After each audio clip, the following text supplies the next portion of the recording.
spite of those security measures, they've been beaten.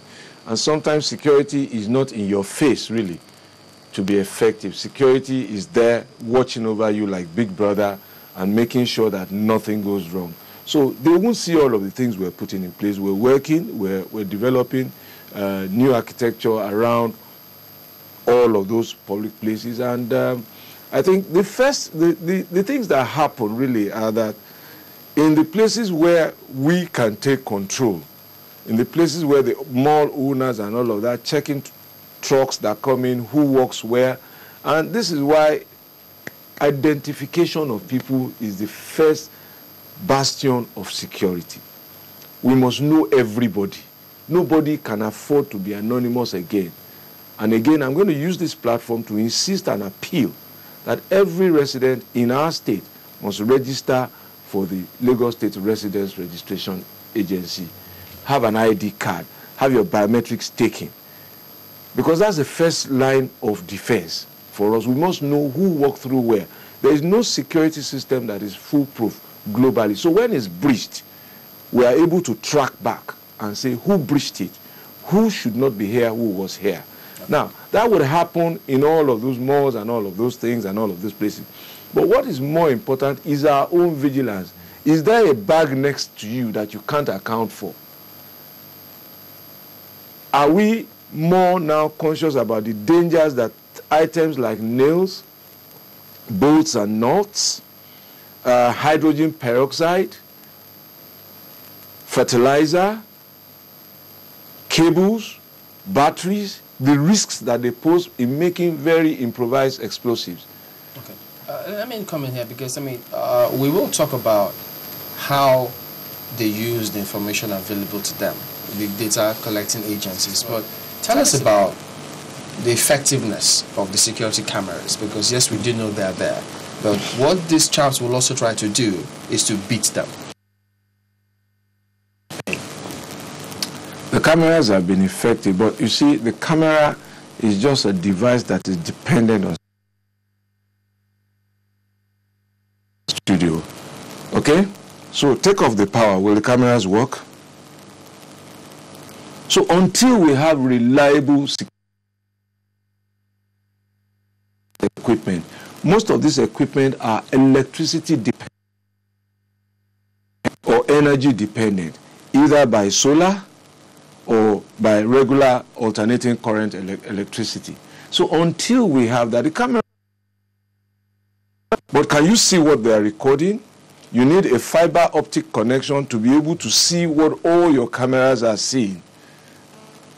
And if you're recording into a server, for example, you need to keep that server in prompt use, in efficient maintenance. And power is critical to that. But that said, every mechanical or electrical device that man has made will break up. So what is the maintenance plan post-installation? Parts will get damaged, so they need to be replaced. They will get knocked down. Just as people knock down street light poles, we go back there to fix them. So it's no magic. So we need to integrate all of this together. It's a good first step, but it's not the end of the road. And it's not going to work as magic. And then people now have to sit down, glue their eyes to those cameras every day. Those are jobs. People must know what is unusual, what is usual, what to report, what not to report. With all of the best defense systems that the United States of America, which is a global world police, have put in place, their systems get defeated. Mutalab got on the plane in spite of all the security intelligence they had on him. Boston was bombed in spite of all the information. What is important now, because they can go back to the information they have and track. And that is what we do that? We can. So far. We can, limitedly. We can, limitedly. And that is why we need to be able to identify everybody. Because in the Boston case, for example, first of all, it was local police that started the work. Before the FBI came, they cordoned off the area. Before state police came. Before the FBI. And they worked as a team. So if you have only one security architecture, the federal police, in the country, it will give all of its limitations. Today, many of the cases prosecuted by the police are dependent on confessions. So when the criminal doesn't confess, we're in trouble, oftentimes. So we need to develop that investigative power. It's not clairvoyance, it's hard, brutal work. People going out there, going to check and double check. We need to know as many people, if not everybody. Okay, let me also bring in this because it's connected to this. I heard people say, yes, the registration agencies, you may mean well, but after you, who comes in and how do they handle those information? And that's where skepticism comes in. There was a case that came up. A police officer, I think the equipment that, was it Lagos State that gave to the police officers to use in checking the number plates of each car and know who is where, and how he was being deployed came into question because the police officer at that time just saw a car, punched in the data. I said, no, you bought this car from a certain pastor. The pastor had not done his registration at certain points, and so we're picking you up, and the reasons were just there. So how do we ensure that these are properly used? You know the cliche that in every dozen of eggs you will have one bad one. The system must also be self-cleansing. If you have that large a workforce, you can't guarantee that everybody will do the right thing. But once those kind of incidents come up and they are brought to our attention, or indeed to the attention of any self-respecting government, it must go in quickly, clean out the system, take out the offending person, and subject the person to discipline. But that said, I think that in our enlightenment and in our freedoms, and they're very welcome freedoms, we're asking a lot of questions. What we must also be doing as we are asking questions is that as we assert our rights to ask questions and to do so many things, we must also take our duties and responsibilities more seriously. Of responsibility. And if citizens comply and register, you see, it provides a database to work with.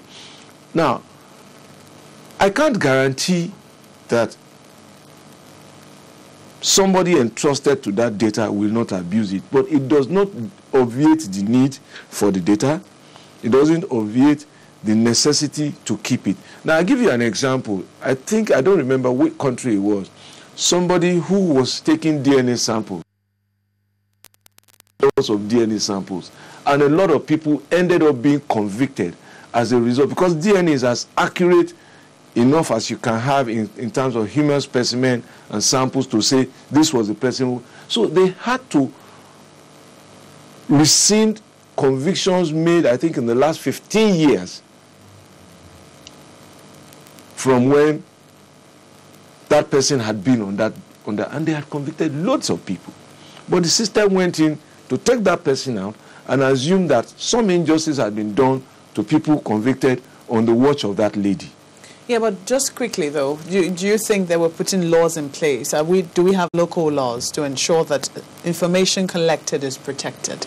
Oh yes, the Lagos State Residence Registration Law is a model that I will commend, because we did a lot of research, looked at what was obtainable across the continent where there were models like this. We looked at South Africa, we looked at India, we looked at some of the states in the United States where this kind of practice was obtainable, and we tried to build and domesticate some of the legislation that they have. Of course, every law is as good as what the people who sit down to debate its policy content is at the time they do so. Challenges that emerge in the next 10 years would necessitate that the next set of people should look at that law again and say, is this law behind today? And modify as we go along.